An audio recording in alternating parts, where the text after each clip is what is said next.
BC.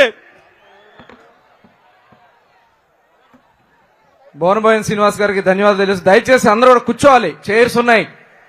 దయచేసి వెనక ఉన్నాళ్ళు కూడా సార్ వచ్చేస్తున్నారు, అలాగే పవన్ కళ్యాణ్ గారు ఇద్దరు కలిసి వస్తా ఉన్నారు. వెనక చైర్స్ లో అందరూ కూడా కూర్చోవాలి, బయట ఉన్నాళ్ళు కూడా కూర్చోవాలి. ఒక్కసారి మీకు ఒక చిన్న విషయాన్ని చెప్తాను. మనం ఈ డిక్లరేషన్ తయారు చేసుకుంటున్నాం.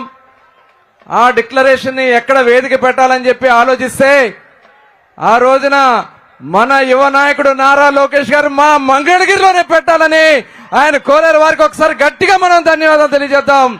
జై లోకేష్. ఇప్పుడు గౌతు శిరీష గారిని మాట్లాడవలసిందిగా కోరుతా ఉన్నాను.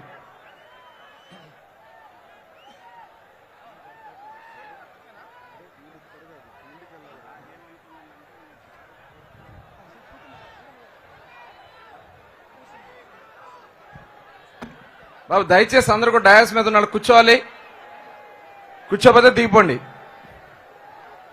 దయచేసి అందరూ కూడా కూర్చోవాలి ప్లీజ్.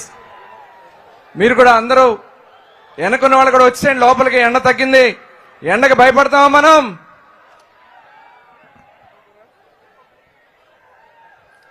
జై హో బీసీ. జనాభాలో దాదాపు 60-70% ఉన్న వెనుకబడిన తరగతులం. తెలుగుదేశం పార్టీ వచ్చిన నాటి నుండే బీసీ సంక్షేమం, బీసీలకు గుర్తింపుని మొదలైందనడానికి చరిత్ర చెప్తుంది. శ్రీకాకుళం నుండి చిత్తూరు వరకు, అనకాపల్లి నుండి అటు అనంతపురం వరకు ప్రతి జిల్లాలో ఈ రోజు పేరు మోసిన బీసీ నాయకులు ఉన్నారంటే దాని చెలువ ఆ నాయకులు వెనక ఉన్నది ఒక్క టీడీపీ పార్టీ మాత్రమే.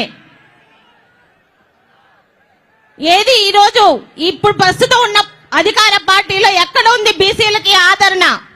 ఈ రోజు మాట్లాడుతున్నారు బీసీలు వెన్నుముక్కగా తీసుకుంటున్నా